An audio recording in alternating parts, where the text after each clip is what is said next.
আমরা জানি যে সে একের পর এক সিনেমা করেছে এবং আমাদের বাংলার দর্শকের কাছে তার একটা বিশেষ চাহিদা রয়েছে। রাজা সে ধরনের ছবি করে এসছে, কিন্তু এই রাজাচন্দ্র থেকে দেবজিৎ চন্দ্রের হালু এই কেলোকীর্তিটা তিনি করলেন কেন? আমি প্রথম সেটা রাজাটাকে প্রশ্ন রাখছি। সবাইকে অসংখ্য ধন্যবাদ এখানে আমাদের আজকে এই অনুষ্ঠানটা সুযোগ করে দেওয়ার জন্য। আর আমার বিশেষ বন্ধু পরিচালক সিনেমাটোগ্রাফার প্রেমেন্দ্র বিকাশ চাকরি, সে আমাকে একটা বিপদের মধ্যে ফেলে দিল এই মধ্যে প্রশ্ন করে।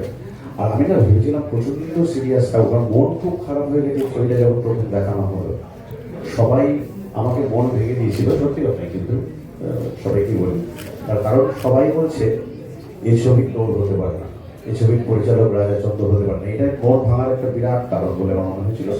রাজাচন্দ্র পরে হ্যাঁ, বিষয়টা হচ্ছে যে আমার কিছুদিন আগে, বছর 3 আগে আমার একটা অপারেশন হয়, আমি হসপিটালে ছিলাম। তখন বেশ বইপত্র নিয়ে বসে সেখানে শীর্ষেন্দ্রবাবু এই গল্পটা, আমার অত্যন্ত প্রিয় মানে সাহিত্যিক শীর্ষেন্দ্র মুখোপাধ্যায়, তার গল্পটা পড়ি। অনেক গল্প পড়া, কিন্তু বাহুমান্নার বরাত আমি কখনো পড়িনি। পড়ার পরে নার্সের কাছ থেকে 6টা পাতা নিয়ে 60টা সিন, 66টা সিন আমি স্ক্রিপ্টিং করি। করার পরে আমার পারিজাতের বাবা, আমার ভীষণ শ্রদ্ধেয় মানুষ শ্রী ভাস্কর চৌধুরী, যিনি শ্রীরামপুর কলেজের অধ্যাপক, তো তাকে আমি শেয়ার করি যে এই গল্পটা কি সিনেমা করা যেতে পারে, এরকম মনে হচ্ছে। উনি বিরাট উৎসাহ দেন আমাকে। তখন কিন্তু পারিজাতকে আমি মনে মনে ভেবে ফেলেছি, কারণ পারিজাতকে আগে আমি ছোটবেলা থেকেই চিনি, আমি তার আগে ওর কাজ দেখেছি ইন্দুবালাতে। তবে ভেবেছিলাম একেই ময়না করা হবে। ওইভাবে যে হয়ে উঠলো ছবি, এবং সেখানে আমি দিল্লিতে ছিলাম, একদিন ফোন করলাম সুদীপ্তা চক্রবর্তীকে। সুদীপ্তা বলল, এই কি হালুম তো আমার বাবা করেছে, মানে হালুম মানে বাঘমান্নার বরাত তো আমার বাবা করেছেন নাটক। তো সব মিলিয়ে একটা অদ্ভুত কোইন্সিডেন্সের মধ্যে দিয়ে চলতে চলতে সত্যমকেও পেয়ে গেলাম। সত্যম অনেক সময় নিল হ্যাঁ বলতে। তারপরে যখন হ্যাঁ বললো, কিছুতেই আর কোনোভাবে না বলে না, যাই বলছি সব কিছু হ্যাঁ বলছে। তো সব মিলিয়ে আর সায়নকে পেয়ে যাওয়া। পিয়ান আজকে আমাদের মধ্যে নেই, ও আছে আমাদের মধ্যে এই মুহূর্তে, এখানে নেই। পিয়ান আছে শুটিংয়ে, কিন্তু পিয়ানো সুবলা চরিত্র অত্যন্ত ভালো কাজ করেছে। এবং এই ছবিটা কেমন করে হবে, কিভাবে হবে আমি জানতাম না। আমার বন্ধু সঞ্জয় সেন, সঞ্জয় সেন এগিয়ে আসে, বনশ্রী সেন এবং সঞ্জয় সেন, ওরা আমার সঙ্গে কাঁধে কাঁধ মিলিয়ে প্রযোজনা করেন। এবং এই ছবিটা, এটা জানার দরকার চাকি সকলের, এই ছবিটা কিন্তু প্রযোজনাও আমার, কারণ আমি এই ছবির প্রযোজক সেভাবে পেয়ে উঠতাম না বলে আমার বিশ্বাস। কারণ আমি যে ভাষায় ছবিটা করতে চাই, যেমন পদ্ধতিতে ছবিটা করতে চাই, সেই প্রযোজক আমার পক্ষে পাওয়া সম্ভব ছিল না। আমি বলছি রাজাচন্দ্র হয়তো সম্ভব ছিল, কিন্তু দেবজিৎ চন্দ্র ছিল না। হ্যাঁ, দেবজিৎ চন্দ্রর প্রডিউসার আমি ভরাসিয়াস স্পিকার বলা যেতে পারে। আমি সত্যি সত্যি কিন্তু ঠোঙা পড়া, মানে যেটা বলা হয় একদম আমাদের মফস্বলে ঠোঙা পড়া। এবং আমি লিখতেও শুরু করি ক্লাস 6-7 থেকে। তো সাহিত্য সবসময় আমাকে আকৃষ্ট করেছে। শীর্ষেন্দ্রবাবু আমাকে ভুতুরে ঘড়ি, মনোজদের অদ্ভুত বাড়ি, এই অদ্ভুতের সিরিজের কথা বলছি, সেগুলো করার জন্য গোসাই বাগানের ভূত, এগুলো কিন্তু সবসময় আমি ভাবতাম। কিন্তু পরে যখন প্র্যাকটিক্যালি দেখলাম যে ছবি করাগুলো সম্ভব না, তার জন্য বিরাট বিরাট বিরাট অ্যানিমেশন গ্রাফিক্সের দরকার। কিন্তু বাঘমান্নার বরাত পড়ে মনে হলো একটা প্রান্তিক মানুষের ভালোবাসার গল্প, সেটা ছাড়তে চাইলাম না। এবং আমি কিন্তু চাকিকে বলবো, বন্ধু পরিচালক, ও বুঝবে যে আমার যে স্টোরি টেলিংটা ছিল, যে দর্শকদের কাছে যেমনভাবে উপস্থাপনা করতে হয়, সেগুলো কিন্তু চ্যালেঞ্জ টু লং বা লাভেরিয়া সেগুলোতে করেছি। এই ছবিটার ক্ষেত্রে কিন্তু আলাদা কোনো ভাবনা আমার ছিল না।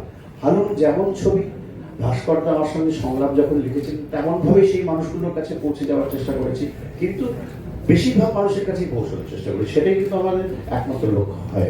হ্যাঁ, মানে এই ক্ষেত্রে হচ্ছে হলো আমি মানে একটু হয়তো আমার প্রস্তুতি আমি থাকি এবং সেখানে মানুষগুলোকে আমি চিনি। তো তাদের মানুষের গল্প বলতে আমার কাছে পুরো চ্যালেঞ্জ দিতে হয়নি, কারণ ওটা চ্যালেঞ্জ তো আগে হয়ে গেছে।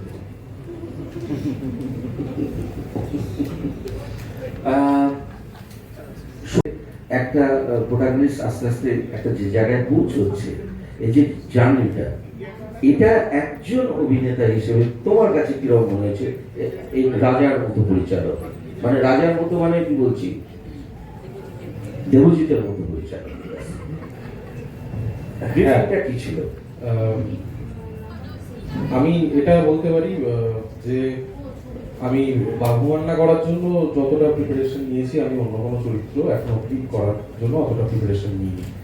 বাঘুয়ান্না আমার কাছে মানে রাজাদা যেটা বললো যে যেহেতু রাজাদার মফস্বলে বড় হওয়া, এখন বীরভূমে থাকে, তো রাজাদার কাছে ওটা খুব একটা চ্যালেঞ্জ ছিল না। এবার আমার বড় হওয়া পুরোটাই সাউথ কলকাতায়, আমার স্কুলিং, আমার জীবনযাপন, আমার ছোটবেলা পুরোটা সাউথ কলকাতায়।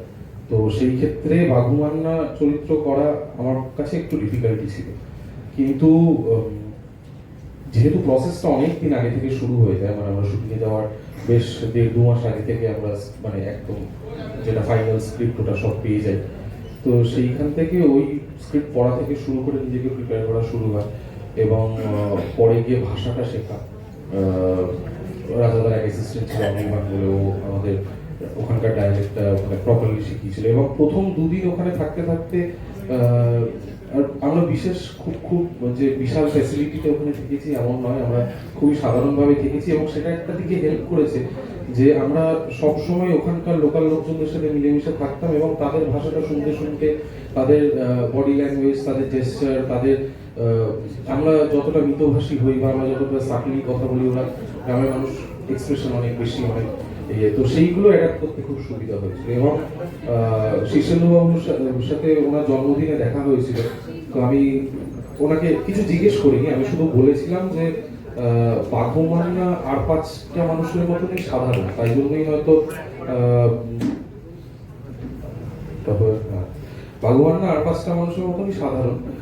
এবং শীর্ষেন্দুবাবু বলেছিলেন যে হ্যাঁ, সাধারণটাকে ফুটিয়ে তোলাই সবচেয়ে বেশি কঠিন। তো সেটা মানে সেই কথাটা আমার মাথায় এখনো ঢুকে আছে, এবং থ্যাংক ইউ রাজাদা। হ্যাঁ, উনি ট্রেলারটা দেখলেন আমাদের, এবং খুবই প্রশংসা করেছেন, এবং ছবিটা দেখারও রাজাদা ব্যবস্থা করবে শীর্ষেন্দুবাবু দেখার ছবিটা। তো বাকি আগের দিনের রেসপন্সে একটু মানে হয় না, একটা অভিনেতা হিসেবে কোথাও গিয়ে একটু কনফিডেন্সের দরকার হয় মানে মানুষের থ্রুতে একটা টাইমের পর। তো আগের দিন মানুষের রিয়াকশন এবং তাদের রিভিউ দেখে ওই একটা 1% কনফিডেন্স আর কি বেড়েছে আর কি অভিনেতা হিসেবে। ভীষণভাবেই আমার শ্রীরামপুরের জীবনকে ধন্যবাদ দেবো। না, শ্রীরামপুর গ্রাম নয়, কিন্তু শ্রীরামপুর যেহেতু মফস্বল, শ্রীরামপুর তো আমি সাউথ কলকাতার সাথে তুলনা করছি না, কিন্তু শ্রীরামপুর তো ভীষণই মফস্বল, এবং শ্রীরামপুরের হরিজন বস্তি থেকে শুরু করে আরো নানান জায়গা আছে যেখানে রাজাদাও জানবে, কারণ পিয়াম দিদির বাড়ি শ্রীরামপুরে, রাজাদা আমাদের বাড়ির জামাই। তো সেইটা আমাকে ভীষণই হেল্প করেছে। কিন্তু এটা তুমি একদমই ঠিক বলেছো যে একদম টিপিক্যাল গ্রামের মেয়ে, সে এক ধরনের ডায়ালেক্টে কথা বলে, যদিও ইন্দুবালা আমাকে একটা দিক দেখিয়ে দিয়েছে, কিন্তু ইন্দুবালার থেকে এটা সম্পূর্ণ অন্য রকমের একটা চরিত্র। আমার মনে হয় এখনো পর্যন্ত তুমি যে ধরনের চরিত্রগুলো করে ভীষণ কঠিন একটা চরিত্র, কারণ ময়নার যে চরিত্র, যে ক্রাফটটা বা ময়নার যে জীবন দর্শনটা, সেটা সম্পূর্ণ আলাদা আমার থেকে, এবং আমি যে চরিত্রগুলো অভিনয় করেছি সেগুলোর থেকে। কারণ একটা ভীষণ ভীষণ গরিব ঘরের মেয়ে, সে তার বাবা মায়ের কাছে কিভাবে একটা বোঝা হয়ে যাচ্ছে, এবং একজন অত্যন্ত মদমাতালের সাথে তার বিয়ে হয়ে যাচ্ছে, তারপরে সে ঘৃণা করতে করতেও কিভাবে অজান্তে তাকে ভালোবেসে ফেলেছে, এবং তারপরে সেই হয় না যে ভীষণ পুরনো কিন্তু পছন্দের একটা কাঁথা যখন ছিঁড়ে যায়, সেগুলোকে আমরা আবার সেলাই ফোড়াই করে চেষ্টা করি আবার নতুন করে তোলা, সেই চেষ্টাটাতেই হয়তো ময়না ছিল, এবং সেইটাকে ভীষণ সাধারণভাবে ফুটিয়ে তোলাটা আমার কাছে ভীষণই ডিফিকাল্ট ছিল। কিন্তু অল থ্যাঙ্কস গোজ টু সুদীপ্তাদি, কারণ সুদীপ্তাদির মতো অভিনেত্রীর কাছে ওয়ার্কশপ করাটা আমার কাছে ভীষণ ভাগ্যের একটা ব্যাপার। না প্রশ্ন আমি একটা প্রশ্ন করি। হ্যাঁ, বলছি যে সুদীপ্তা আছে, তুই আমি রাজনীতি কেন দুজনকেই প্রশ্ন? করবো, আমি দুজনকেই করবো যে এই ধরনের একটা গল্প যেটা মুখোপাধ্যায়, তো এটা করতে গিয়ে কোনো প্রথম কথা ওয়ার্কশপ করতে হয়েছে, যে কারণ একটা এরকম ধরনের একটা ইম্পর্টেন্ট একদম তুমি যে ধরনের ছবি করো সেখান থেকে বেরিয়ে একদম অন্যরকম ছবি এটা। আর দ্বিতীয় হচ্ছে পাশে সুদীপ্তা বসে আছে, ও তো প্রচুর ওয়ার্কশপ করায় ছবি আগে, মানে যে কোনো অনেক ছবি ওয়ার্কশপ করিয়েছে এরা, স্বাভাবিক একজন মেন্টার, স্বাভাবিক দুজনকেই একই প্রশ্ন যে কিভাবে তৈরি হলো মানে ছবির বাঁধুনিটা ওয়ার্কশপ এবং তার সঙ্গে। আচ্ছা, আমি শুরু করি, তারপর তুমি বলো, কারণ পরেরটা তোমাকে বলতে হবে। আর রান্নাঘরটা কেউ ভুলবেন না, কিন্তু ওখানে ফিরে আসতে হবে। সেটা হচ্ছে যে আমার বেশ কিছু শিল্পী, আমি সুদীপ্তা দিয়ে শুরু করছি না, বা সত্যম পারিজাত সায়ন দিয়ে শুরু করছি না, বা পিয়ান, এরা তো ছিলই আমার আশেপাশেই থাকে, কিন্তু বেশ কিছু শিল্পী এই ছবিতে অভিনয় করেছেন যারা বীরভূমের মানুষ। এবং বীরভূমের মানে যে আমার তো শান্তিনিকেতনের বাড়ি, কিন্তু প্রত্যন্ত গ্রাম থেকে, তারা শিউরি অনেক দূর দূর থেকে, লাভপুর থেকে এসে আমার বাড়ির বাগানে নিয়মিত আমরা প্রায় 14 দিন আমরা ওয়ার্কশপ করেছি। এবং সেটা সুদীপ্তার মতো হয়তো খুব মেথডিক্যাল ওয়ার্কশপ নয়, কিন্তু আমরা প্রাণে যেভাবে এসেছে, যেভাবে চেয়েছি চরিত্রের চলন বা গঠন, সেভাবেই করার চেষ্টা করেছি। তার রেজাল্ট কিন্তু আমরা সবসময় মনিটরে টেকের সময় দেখতে পাচ্ছি না। আর শহরে চলে আসে আমার অফিসে, যেহেতু আমার এখানে আমার কলকাতার অফিস ছোট একটা অফিস, সুদীপ্তা চক্রবর্তীর মতো অভিনেত্রী কিন্তু আমার অফিসের মাটিতে বসে ওয়ার্কশপ করেছে। সত্যম, পারিজাত, তারা তাদের প্রেমের দৃশ্য আমার ঘরে বসে আমার সামনে তারা তৈরি হয়েছে। সায়নের সব ওয়ার্কশপটা আর একটু ডেঞ্জারাস, পরে আসছি, কিন্তু সুদীপ্তার পদ্ধতিটা তুমি নিজে বলো, তোমার ওয়ার্কশপের তোমার এক্সপিরিয়েন্স। হ্যাঁ, গল্পটা যেহেতু অন্য রকমের, যেহেতু মানে ওয়ার্কশপ মানে কি সবার মধ্যে একটা আন্ডারস্ট্যান্ডিং তৈরি করা, এবং যে ওয়ার্ল্ডটা পরিচালক ক্রিয়েট করতে চাইছেন সেই ওয়ার্ল্ডটার মধ্যে ঢুকে পড়া, বা সেই ওয়ার্ল্ডটা তৈরি করতে আমাদেরও কন্ট্রিবিউট করা। তো তার প্রধান খাঁচা তো হলো স্ক্রিপ্ট, মানে চিত্রনাট্য। তো যেটা প্রাথমিকভাবে করেছিলাম, চিত্রনাট্যটা বহুবার পড়েছি, পড়ে অনেক প্রশ্ন এসছে মনে, আপত্তি এসছে, বক্তব্য এসছে, সেসব নিয়ে রাজাকে খুঁচিয়ে রাজা ভাবছে কার পাল্লায় পড়লাম রে বাবা, যদিও এটা আমার দ্বিতীয় ছবি রাজার সঙ্গে। তো আমরা অনেক আলোচনা করেছি রাজার অফিসে বসে, দেবজিতের সঙ্গে প্রথম ছবি। So we've had a few discussions over the script প্রথমে, তারপরে পারিজাত আর সত্যম জয়েন করে। সত্যম এমনি ততদিনে রঘুদা হয়ে গেছে, তো রঘুদা থেকে বাঘুদাতে ট্রান্সফার করানোর একটা প্রচেষ্টা করেছি সবাই মিলে। এরপর ঘুঘুদাটাই বাকি আছে, তাহলে ঘুঘু সিরিজটা কমপ্লিট হবে। কোনো একজন পরিচালককে অনুরোধ জানাবো ঘুঘুদার চরিত্রে কাস্ট করতে, তাহলে ঘু সিরিজে পুরো একটা ঘু ট্রিলজি তৈরি হয় সত্যমকে নিয়ে। বাট আসলে এই কন্টেন্টটা খুবই প্রিয় এবং কাছের, যেটা রাজা বলল। বাঘুমান্নার বরাত গল্পের ওপর বেস করে অরুণ মুখোপাধ্যায় লেখেন নাটক বাঘুমান্না, যেটা আমাদের যে দলটা ছিল থিয়েটারওয়ালা, সেখানে আমার বাবা বাঘুমান্নার চরিত্রে অভিনয় করতেন, যেটা সত্যম করেছে। পারিজাতের যে চরিত্রটা, সেখানে বিদীপ্তা অভিনয় করত, আর পিয়ান এই ছবিতে যে চরিত্রে অভিনয় করেছে সেটাতে আমি করতাম। হ্যাঁ, আমি ওই নাটকটা দেখেও একাডেমিতে রাইট। সো ওই জন্য গল্পটা চেনা ছিল, টোকেন নাম্বার 2 আমিও দেখেছি। গল্পটা চেনা ছিল, চরিত্রটা চেনা ছিল। লীলাময়ীর চরিত্রটা নন্দিতা রায়চৌধুরী অভিনয় করতেন, তখন বেশ ভয় পেতাম, স্টেজেই ভয় পেতাম। তো সেই ভয়টা এবার আমাকে পাওয়াতে হবে, সেটা একটা চ্যালেঞ্জ ছিল। কিন্তু আমি চেষ্টা করেছি লীলাময়ীর অন্যান্য জায়গাগুলো খুঁজে বার করার। সেটা স্ক্রিপ্টে ছিলই অলরেডি। লীলাময়ী তো খুব সুন্দর করে এঁকেছে রাজা আসলে যেটা বলছিল, রাজা ইজ অ্যান অ্যাভিড রিডার, প্রচুর পড়ে। আর ওর মানে এই যে বাংলার গল্পটাকে বাংলার মতো করে বলা, সেটা দেবজিৎ না রাজা কে ফাইনালি করলো আমি সে তর্কে যাচ্ছি না। আমার মনে হয় কন্টেন্টই ফর্ম সাজেস্ট করে আর কি পরিচালককে। তো কন্টেন্টটা লেখার পর আমার মনে হচ্ছে যে রাজা বোধহয় এই ফর্মে বানাবে ছবিটা, সেটা অটোমেটিক্যালি এসে গেছে আর কি। ওয়ার্কশপস করেছি, প্রচুর গল্প গুজব করেছি। বীরভূমের শুটিং এর কয়েকদিন আমরা খুব বেঁধেছিলাম। খুব সুন্দর একটা লোকেশনে, আমাদের নাট্যগৃহ না নাট্যগ্রাম, হ্যাঁ, সেখানে আমাদের শুট হয়েছিল। এবং অনির্বাণ আমাদের যে ডায়ালেক্ট কোচ, সেই খুব সাহায্য করেছে ওই স্থানীয় ডায়ালেক্টটাকে ঠিক করে পিক আপ করতে। আই ওয়াজ আ বিট মানে একটু স্কেপটিক্যাল ছিলাম ঠিকঠাক পাচ্ছি কিনা।